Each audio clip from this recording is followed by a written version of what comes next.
Buen día, mi nombre es María Belén y en esta ocasión voy a hablar sobre el pensamiento computacional en contextos educativos. ¿Ok? Empezamos con una frase de Warlick. Necesitamos la tecnología en cada aula y en la mano de cada estudiante y cada docente, porque es la pluma y el papel de nuestro tiempo y porque es la lente a través de la cual experimentamos gran parte de nuestro mundo. ¿Ok? Qué frase tan interesante porque nos explica o nos introduce prácticamente en el tema que vamos a tocar el día de hoy.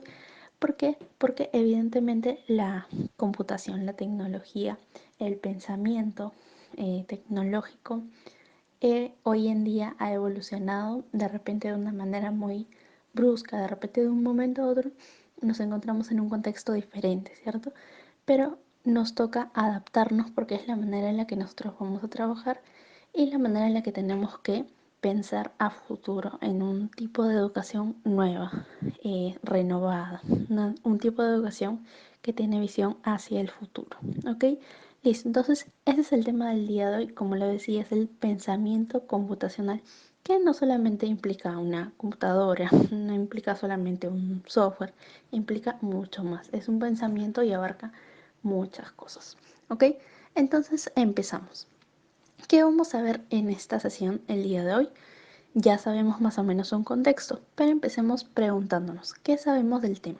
El pensamiento computacional es un foco de interés actual en la comunidad. Todos tenemos un concepto, aunque sea vago, de lo que es el pensamiento computacional. Como lo dice acá, es un foco de interés actual en la comunidad científica y también en la comunidad educativa. Incluso el término codificar, que más adelante lo vamos a tocar a fondo, es una competencia base en el siglo XXI. Es decir, ya estamos inmersos en eso. Es una necesidad en la educación del día de hoy. Otra pregunta que nos tenemos que hacer antes de empezar el tema es ¿qué aprenderé?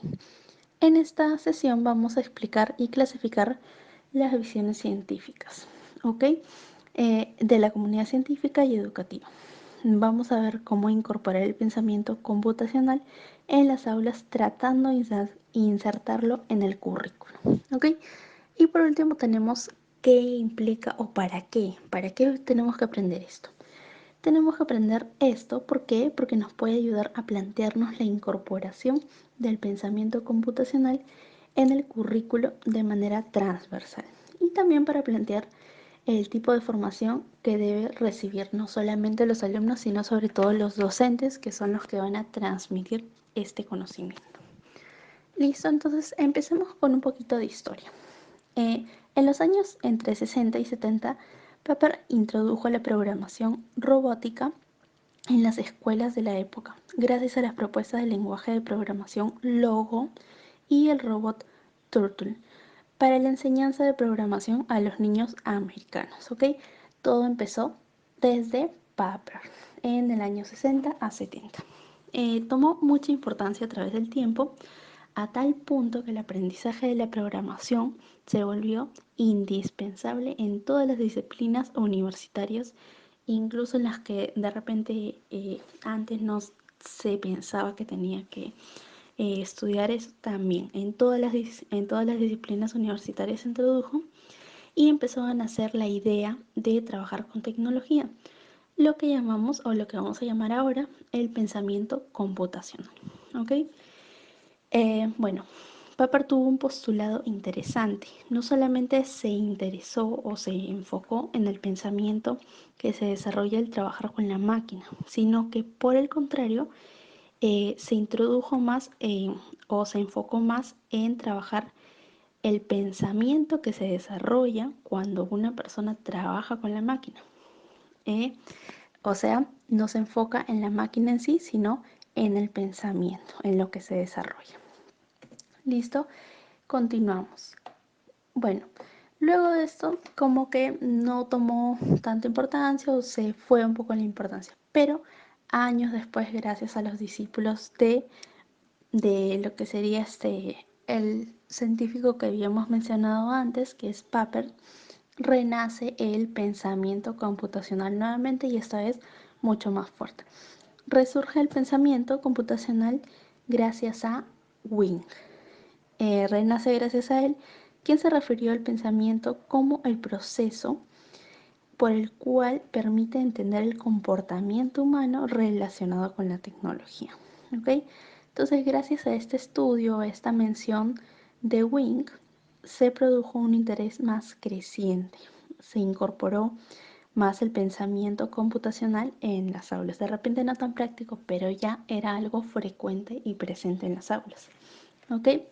Listo. Y bueno, ya sabiendo un poco de la historia, vamos a empezar con los conceptos bases. Cuando se habla del pensamiento computacional en el área educativa, se habla de 3 conceptos básicos. Estos conceptos es importante saberlos y también importante diferenciarlos para poder comprender mejor el tema en sí. ¿Ok? Primero, programar. Programar nos va a permitir, o bueno, el lenguaje de programar nos va a permitir qué cosa comunicarnos con el robot o con el dispositivo digital. ¿Okay? Un segundo concepto es la robótica. También vamos a escuchar este concepto en nuestro tema. ¿En qué consiste ese concepto? Consiste en la construcción de un mecanismo o robot que se programa a través de un software. ¿Okay? Y por último, el pensamiento computacional. Es el proceso cognitivo implícito al programa que permite resolver problemas a partir de una secuencia de pasos ordenados. ¿Listo? Entonces, sabiendo estos conceptos básicos, vamos a pasar a ver lo que serían las visiones científicas sobre el pensamiento computacional. Como sabemos, el pensamiento computacional es un pensamiento analítico. Es decir, comparte con el pensamiento matemático lo que sería la resolución de problemas. Por otro lado, también con el pensamiento científico, comparte lo que sería la forma en la que abordamos la inteligencia, la mente y el comportamiento humano. ¿Okay? Otro lado también, o otro enfoque también es el psicológico, que se requiere no solo la adquisición de conceptos, sino que también la materialización de estos. Consiste en el pensamiento constructivista que ya conocemos. Se define también estos como el proceso de solución. También tenemos el integrado, que sería eh, una suma de todo lo que se había mencionado anteriormente, ¿no? Ya que se formulan problemas de manifestaciones, permite usar herramientas tecnológicas, organiza datos de manera lógica, representa datos mediante abstracciones, automatiza soluciones mediante pensamientos algorítmicos, identifica y transfiere ese proceso de solución de problemas, etcétera. ¿Okay? Todo es un integrado de los enfoques. Por otro lado, tenemos un autor que define, o más que todo resume, lo que serían estos enfoques o estos pensamientos o estudios que se habían realizado hasta la época. Para Bocconi se resume el pensamiento computacional de la siguiente manera. El enfoque que toma es según los conceptos que ha tomado de diferentes autores. Puede ser informático, también psicológico, educativo o, como lo habíamos mencionado anteriormente, multidisciplinar. Listo. Con respecto a la conceptualización, se resume de la siguiente manera. Algunos lo conceptualizan como una resolución de problemas, otros lo relacionan con la competencia digital o alfabetización digital y otros tienen definiciones abstractas, tales son como programar, utilizar, desarrollar, etc. ¿Okay? Pero todos coinciden con que tiene el fin de desarrollar competencias para resolver problemas. ¿Ok? Y con respecto a la aplicación, algunos dicen que se debe aplicar como parte de asignaturas experimentales, otros dicen que se debe aplicar en todas las áreas y para otros se debe cambiar su uso con respecto a la función del sistema educativo. ¿Ok? Y como último, con respecto a lo que han dicho diferentes autores, es cómo se introduce a la escuela, cómo introducirlo. Para algunos se debe introducir empatizando con el desarrollo de lo que serían los componentes. Para otros se debe introducir apegando al pensamiento de competencias o de computación, y para otros se debe desarrollar pero en actividades específicas, ¿ok? Entonces son más que todo un resumen de lo que serían los diferentes pensamientos.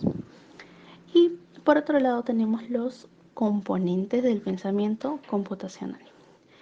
Bueno, en este caso hay muchos, pero existen unos que son comunes en todos los autores que lo mencionan, como por ejemplo el de abstracción. Tenemos que la abstracción es la capacidad para poder simplificar e identificar los elementos claves que nos permitan destacar los más importantes, ¿no? Por otro lado sería la secuencia, que nos permite desarrollar una manera específica de resolver problemas. Otro lado tenemos el algoritmo, que nos permite enfrentar en problemas solucionando o bueno, soslayando detalles innecesarios. Por otro lado, la descomposición, que es dividir procesos en partes. Generalización, que es identificar patrones comunes de un grupo. Y por otro lado, el análisis lógico, que es aplicar e interpretar la lógica respecto a un tema. ¿Ok? Y evaluación, que es sistematizar y, bueno, emitir un juicio de valor. ¿Ok? Por último, tenemos la incorporación de la robótica y la programación en el currículum. Importante porque ya estamos entrando a lo que sería lo educativo desde un ámbito administrativo, gestional, etcétera. ¿Okay?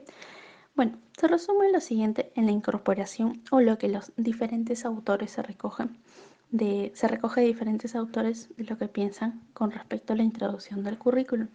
Para empezar, tenemos de hecho que todos están de acuerdo. ¿Por qué? Porque introducir el currículo es introducir o tener una visión hacia el futuro. ¿Ok? Bueno, se resume de la siguiente manera.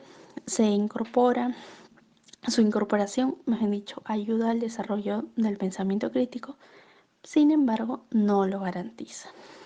Otro punto sería que el pensamiento computacional puede trabajarse con programación y robótica, pero también se puede trabajar sin ella, es decir, se trabaja el pensamiento. Por otro lado, su trabajo desde una perspectiva extracurricular hace que se desaproveche la potencialidad de sus recursos. ¿Okay? Simplemente se reduce a lo práctico, al no desarrollar el pensamiento, que es lo que se supone que queremos. ¿Okay? Por otro lado, el pensamiento computacional puede integrarse de manera transversal.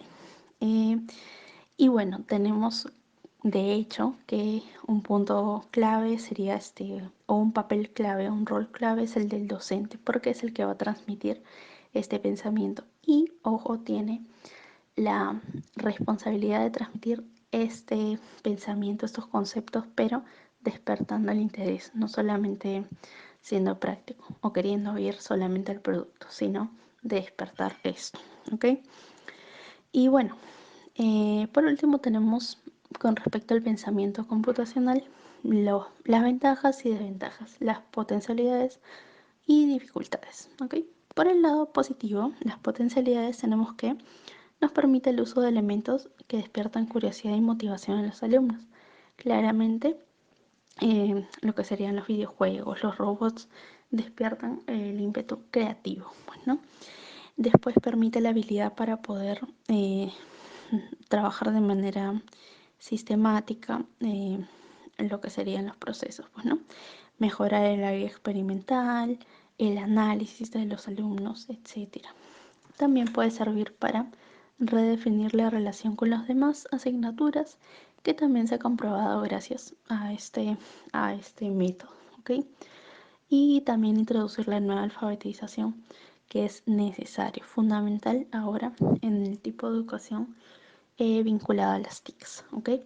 Es lo que ahora se trabaja, que es la alfabetización, que es todo el lenguaje vinculado a la educación, vinculada al pensamiento computacional. Y por último tenemos las dificultades. Bueno, Las dificultades tenemos que tener en cuenta que se debe entender de manera efectiva qué es el pensamiento computacional y lo que implica. ¿Por qué? Porque si no hay un buen concepto que va a hacer, se va a perder el fin, se va a perder lo que realmente se debería lograr o lo que se requiere lograr o lo que se piensa lograr. ¿Ok? Por otro lado, la mala aplicación tendría también repercusiones negativas. ¿Ok? La mala aplicación curricular, cuando solamente es técnico y solamente se reduce a hacer prácticas, se reduce el producto, no es lo ideal. ¿Ok? Se pierde realmente el fin. Después, bueno, sería la poca investigación, la facilidad que de repente los alumnos toman de las TICs y no realmente, o sea, simplemente se pierde el fin real, que es vincularnos al mundo tecnológico, pero sacando el mayor provecho, despertando el pensamiento computacional. ¿Listo? Y bueno, ¿qué tendríamos como conclusión?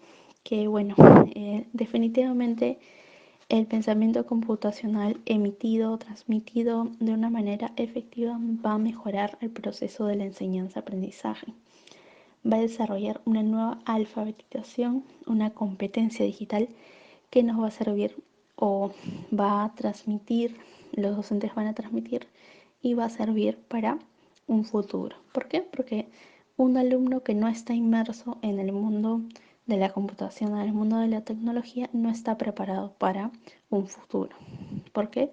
Porque prácticamente ya estamos dentro de este tipo de enfoque. Entonces tenemos que educar o tenemos que educarnos en vía a eso. ¿Listo? Bueno, eso sería todo. Muchas